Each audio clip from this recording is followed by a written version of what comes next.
Welcome back to Outdoors with Larry Ray on 790 The Bet. Brought to you proudly by the Tennessee Wildlife Resources Agency and Wally Hatchett's Comfort Food and Drinks at 6439 Summer Avenue.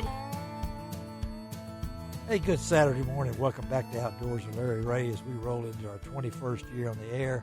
Hello to all of you folks in Memphis that's listening to us, of course, on AM 790 and Brownsville, Tennessee on 1520 AM, 95.3 FM. And, of course, in Jackson, Tennessee on 101.5 FM and all throughout the Mid-South area. We've been talking a lot of fishing. Well, I want to switch gears because I was really tickled to death. You know, Karen Lutto is one of my favorite people when it comes to PR. She's given us lots of great guests over the years. And when I found out that this next guest is who he is, and I've heard about him, I've read many of his things, and then I said, well, this is pretty cool that I've never been able to get Mike Arnold on the radio show as many times as I've had that. And then I read what someone wrote, Arthur Mike Arnold is not your stereotypical college professor. I said, I got to get Mike on. He has just written, it's coming out on July the 12th. It's called Bringing Back the Lions. Good morning, Mike. Hey, good morning to y'all. How are y'all doing? We're doing great. We're doing great. We're doing good, thank you. Yeah, we're doing hump. This is hump day for Ron. I don't know where he'll be tomorrow and everything else, but let's talk about this, man. A life that you've had growing up in West Texas. You end up where you are with your University of Georgia connections, but at the same time, you've been able to solidify a career of not only a writer, but a conservationist and a public speaker and a man who really believes in keeping what God has given to us. And I appreciate that. And people know I'm a nonfiction reader and prolific. So let's talk about bringing back the lions. And I told him that when I talked to him earlier in the week, we may talk about two leopards coming after him. Okay, we might. All right, but let's talk about that would be fine. Let's talk about the book, Mike.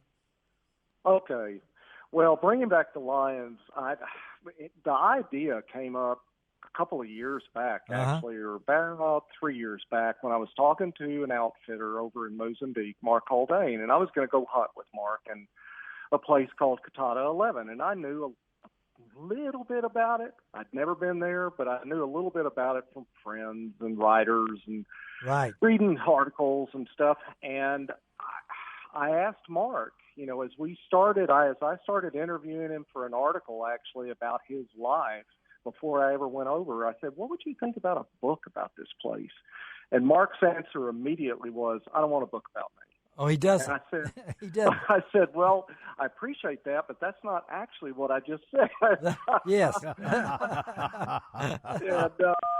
I said, I love you, but, you know, no. So it is a book about how Mark and his people, his folks, along with the local villagers there in this area that have been decimated by years and years and years of war. Yes. All the animals eaten out, all the protein used, lots of stuff burned down, people being killed and moved out of there, how they brought it back from 1994 to what it looks like today, which is unbelievable paradise of animal life and plant life and also the people's lives. And you were able to get this personal experience, folks. This isn't all about killing, okay? This is really a journey that Mike, this is his, fifth book? Is that right? This is your fifth book? That is correct, And you have written for Sports Afield, Hunter's Horn, Safari Magazine, and all these different kind of things, but you are a distinguished research professor of genetics at the University of Georgia. So you take time each year. They slipped up somehow. Somehow, yeah. Somehow you got out of West Texas. And I don't know how you ended up in Georgia. You still sound like you're West Texas to me. But, these have enabled you to really be a storyteller. And to me, that's, if you got a story, tell it. And that's what you've done in this book.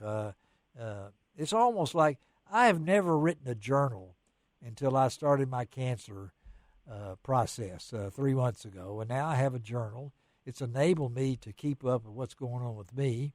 You have experienced cancer in your lifetime and have been able to journey through that. So have you taken your love of the journal to put it in paper like this? Was this book easy to write? Because I mean, I've read excerpts from it. Yeah, so I appreciate you asking that question, and I wish my wife was sitting here right now because you'd hear her chuckling. I'll send you a copy of the segment so she can listen. Okay. But what I mean by that is that when I came back, we went to Mozambique multiple times. We spent months there, and to do interviews of folks, to do some hunting.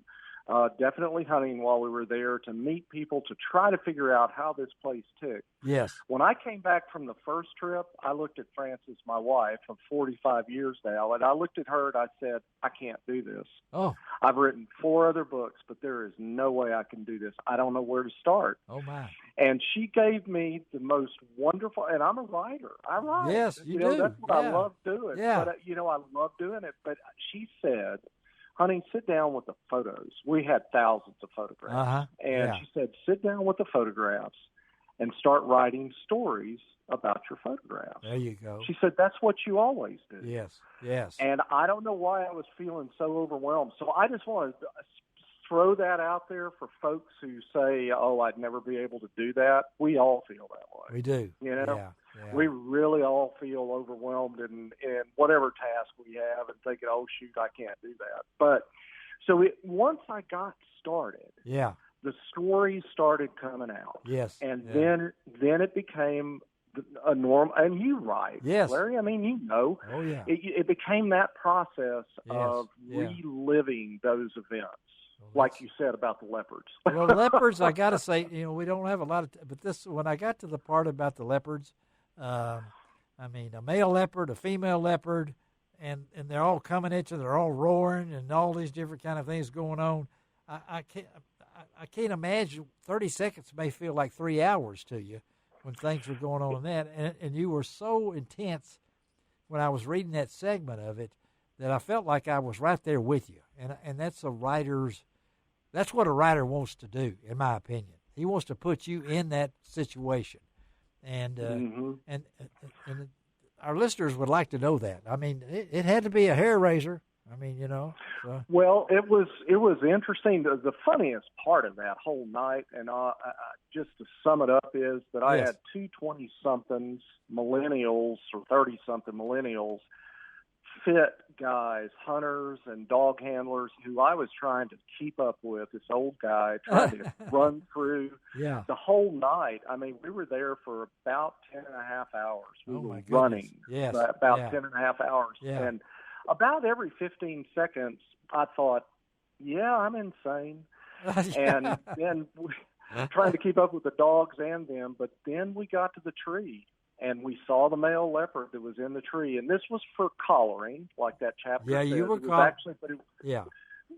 it was for darting and collaring, but we didn't want the male. Yes. And the male came out of the tree and charged us. The dogs turned him, and someone asked me, "Were you scared?" And I said, "It just happened too darn fast." That's it. Yeah, you didn't have time to be scared. You didn't have time to be scared, but then the female showed up. Though. The female was up there, and we did not know she was with her boyfriend up in the tree. And when he left and the dogs all left with him, she came out, and fortunately, I guess she just didn't want to, come our direction. That was really fine with all of us. Yeah, but it ended up successful because you're doing it scientific research, not trophy hunting, was the goal of this leopard hunt, and that's what Mike does when you read this book.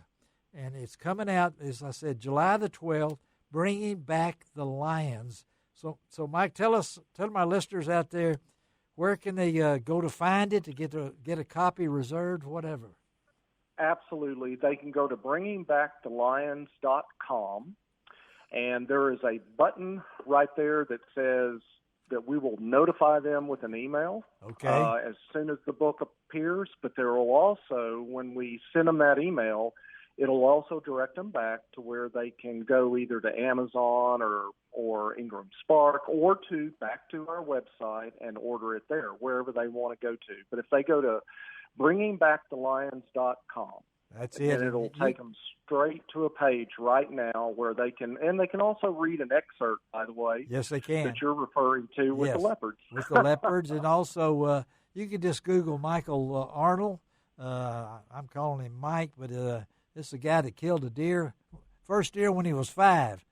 Come on. Yeah. You know, I mean, we're not going to go into discussion on mine, okay? We won't do that. But thank you so much, Mike, for taking time on this Saturday morning to be on Outdoors with Larry Ray, and appreciate your comments. And again, folks, check this book out. I can't wait to get it out. And but it is called Bringing Back the Lions, and it takes you straight into Africa, just like that. Mike, thank you, buddy. Have a great weekend. Hey, Larry, Ron, thank y'all. Okay, man. Have a great day. Thank you, Mike. All right. Mike Arnold, and I wanted to get that. The man is, you Google him and find out the books he's written, and just a wonderful speaker. I've looked at some of his videos and things along that line. His articles, I've read them for a long time. We don't want to age anybody in here, but I wanted to squeeze him in amongst all this fishing talk. You know, I want to give that's a great story, I'll tell you. And we'll have a lot of this on lroutdoors.com with Mike and some information about him. But the man's hunted all over the world. I mean, 30 years just been hunting, but he's also a genetics professor at the University of Georgia, and that's where he lives in Georgia. Okay, Shelby, let's take a break. I'm getting worn down here now. And it's time for some of my Powerade here. But we'll be right back on Outdoors with Larry Ray. And yes, there is more fishing coming up.